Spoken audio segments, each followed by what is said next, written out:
बहुत टेस्टी और एकदम माउथ मेल्टिंग कढ़ी बन गए हैं। और कढ़ी चावल का कॉम्बिनेशन आपको भी पसंद है ना। Hello everyone, welcome back to Dadi ka खजाना।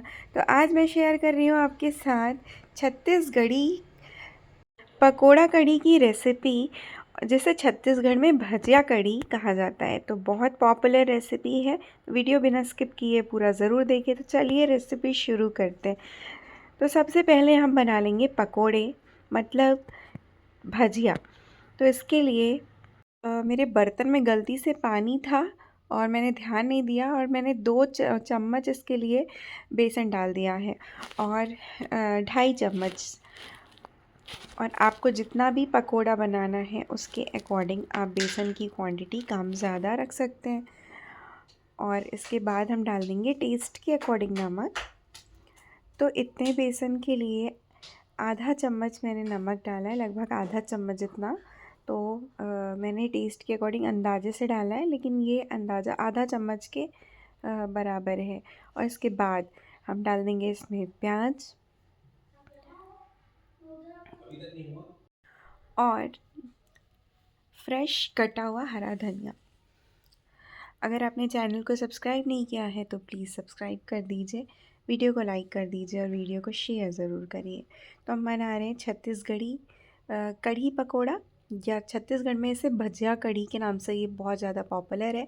और आप इसे अच्छी तरह से मिक्स करेंगे, और मिक्स करने के बाद हमें इसे थोड़ी देर तक फेंटना है। फेंटने से क्या होता है, जो हमारा पकोड़ा बनता है वो बहुत ज़्यादा बहुत अच्छे से फूलता है और बहुत सॉफ्ट बनता है।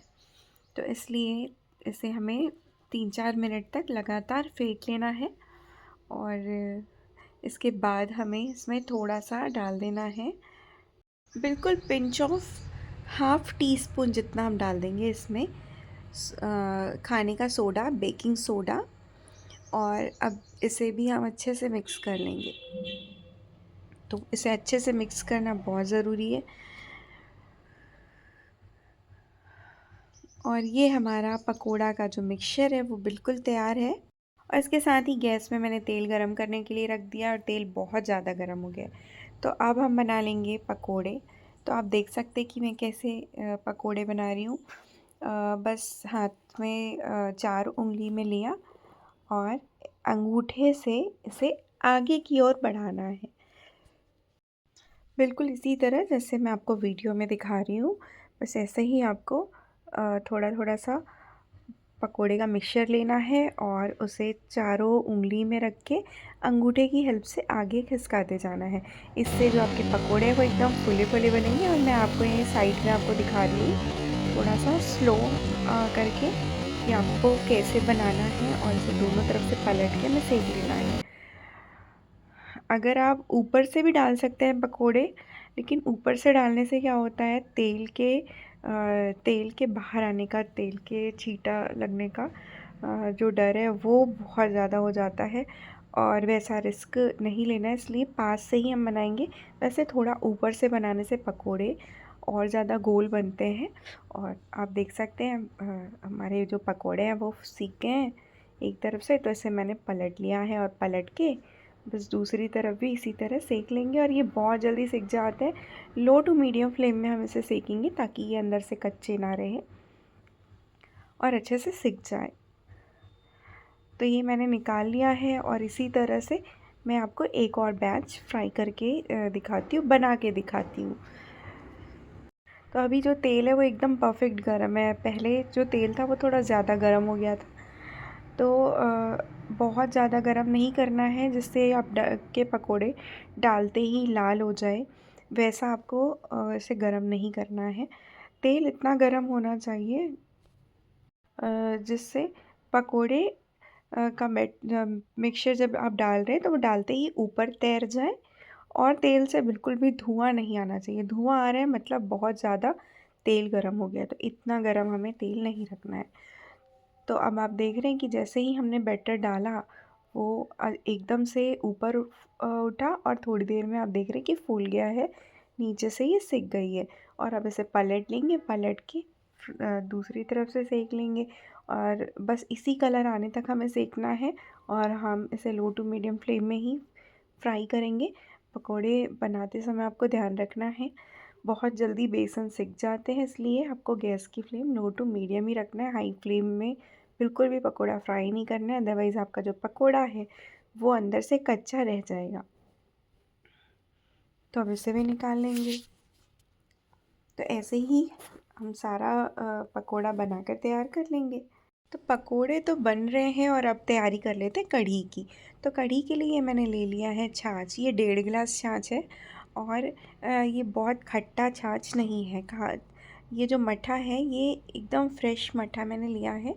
और विंटर है तो विंटर में, स्पेशली विंटर में बहुत ज़्यादा खट्टा मज़ा नहीं आता। और जिस चम्मच से हमने बेसन का मेज़रमेंट किया था ना पकोड़े के लिए, उसी चम्मच में 1 चम्मच हमें ले लेना है बेसन। और ये छाछ कैसे तैयार होता है? दही को फेंट के पानी डालने से छाछ तैयार हो जाता है। तो अगर आपके पास ये मट्ठा नहीं है तो आप तुरंत तैयार कर लीजिए। 1 टीस्पून मैंने हल्दी पाउडर मिला दिया है। और अब इन्हें अच्छे से हमें बीट करना बहुत ज़रूरी है। अगर आप इसे ठीक से नहीं बीट करेंगे तो बेसन में लम्स रह जाएंगे, लम्स पड़ जाएंगे और आपकी कढ़ी अच्छी नहीं बनेगी। तो इसलिए इसे बहुत अच्छे से हमें फेंट लेना है। आप फेंटने के लिए हाथ का उपयोग कर सकते हैं या आप बीटर यूज़ कर सकते हैं, या फिर आप इसी तरह चम्मच से भी आप इसे अच्छे से फेंट के लम्स फ्री कर सकते हैं। तो ये हाँ, मैंने इसे लम्स फ्री कर दिया है पूरी तरह से। इसमें बेसन के कोई दाने नहीं हैं। और ये हमारा कढ़ी का जो कढ़ी के लिए जो दही है, दही वाला मिक्सचर वो रेडी है। और गैस पे मैंने कढ़ाई में भी रख दिया है और कढ़ाई में मैंने तेल डाल दिया है। और अब हम इसमें लगाएंगे तड़का। तो इसके लिए मैंने ये राई डाल दिया है 1 टीस्पून भर के। और राई को हमें अच्छे से हमें फूलने देना है। और उसके बाद हम डाल देंगे 1 टीस्पून ही मेथी दाना। और मेथी दाना को भी हमें ब्राउन कलर आने तक फ्राई करना है। टेस्ट के अकॉर्डिंग लाल मिर्च डाल देंगे, सूखी हुई लाल मिर्च। और अब इन सारी चीज़ों को हमें थोड़ा सा डार्क कलर आने तक फ्राई करना है, ताकि कढ़ी में स्मोकी फ्लेवर आए, अच्छा फ्लेवर आए, कच्चा बिल्कुल भी ना रहे। जितना आप इसे अच्छे से फ्राई करेंगे उतना अच्छा ये फ्लेवर देगा। तो तड़का तो हमारा तैयार है। छत्तीसगढ़ी कढ़ी में करी पत्ता ज़रूर जाता है, तो हम इसमें डाल देंगे खूब सारा करी पत्ता। और अब जो हमने बेसन, दही और हल्दी का जो मिक्सचर तैयार किया है उसे हम इसमें डाल देंगे। ये 1.5 गिलास छाछ से मैंने तैयार किया है। और जितना मैंने अभी ये दही वाला मिक्सचर डाला है उतना ही उसका 1.5 से 2 गुना हमें पानी भी डाल देना है। आपको जितनी क्वांटिटी में आपको कढ़ी चाहिए उसके अकॉर्डिंग आप पानी डालेंगे। और यहाँ पर जो मेज़रमेंट है वो ये है कि 1.5 गिलास मैंने छाछ लिया था और 2.5 गिलास मैंने पानी और इसमें ऐड किया है।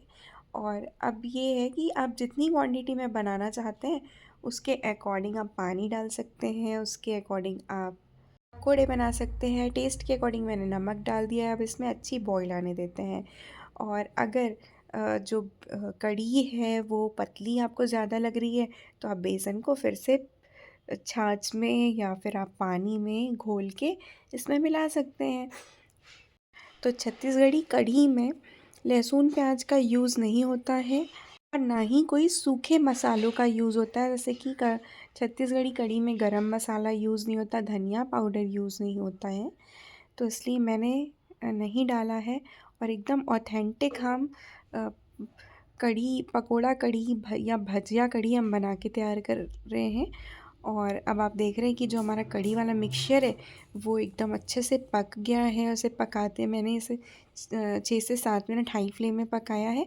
और अगर ये एकदम से ऊपर आ रहा है तो आप इसमें कोई चम्मच रख दीजिए और गैस की फ्लेम मीडियम रखिए, ताकि कढ़ी उबल के नीचे ना गिर जाए। और छत्तीसगढ़ में जो कढ़ी जो होती है वो बहुत ज़्यादा गाढ़ी नहीं होती, क्योंकि हम जब इसमें पकोड़ा डालते हैं तो ये ठंडी होने के बाद ये ऑटोमेटिक गाड़ी हो जाती है। तो बहुत ज़्यादा हमें इसे नहीं पकाना है या ज़्यादा गाढ़ा पहले से कढ़ी नहीं रखना है। पकोड़ा डाल देंगे और तुरंत गैस बंद कर देंगे। तुरंत गैस बंद करने का रीज़न ये है कि जो पकोड़ा होता है वो ऑलरेडी बहुत सॉफ्ट होता है, और अगर आप इसमें और उबाल आने तक गैस में रख दिए तो पकोड़ा तुरंत ही सॉफ्ट हो जाएगा और कढ़ी में घुलने लगेगा। तो इतना हमें नहीं इसे सॉफ्ट करना है। अब मैं इसे दूसरे बर्तन में ट्रांसफ़र कर रही हूँ इस कढ़ाई से। तो तुरंत गैस बंद करेंगे ताकि जो हमारे पकोड़े हैं वो हमें पकोड़ों की तरह ही मिले। और हमारा जो कढ़ी है वो तैयार है। और अब हम इसमें लगा लेंगे तड़का। तो जैसे कि मैंने आपको बताया कि तेल गरम करने के बाद मैंने 1 टीस्पून राई डाल दिया है, और इसमें हम डाल देंगे लाल मिर्च, सूखी हुई लाल मिर्च। कोई लहसुन प्याज या मसालों का यूज़ नहीं होता है छत्तीसगढ़ी पकोड़े में, फिर भी ये कढ़ी इतनी टेस्टी लगती है कि आप लोग इसे एक बार ज़रूर ट्राई करिए। और चावल और कढ़ी का तो कॉम्बिनेशन सबको मालूम है कि कितना लाजवाब होता है। इसके बाद हम इसमें सूखी हुई लाल मिर्च डाल देंगे, थोड़ा सा करी पत्ता डालेंगे, तुरंत गैस ऑफ करेंगे और तड़का जाएगा गर्मा गर्म कढ़ी में। और गर्मी के दिन में कढ़ी चावल खाने का तो मज़ा ही कुछ और है। तो अब धीरे से समर सीज़न आने ही वाला है, तो आप लोग भी इस रेसिपी को ज़रूर ट्राई करें। और हमारा कढ़ी पकोड़ा तो बन गया है, भजिया कढ़ी हमारी तैयार है, और अब मैं इसके लिए बना लूँगी चावल। तो आप लोग भी जाइए फटाफट से बनाइए कढ़ी और चावल। Thanks for watching.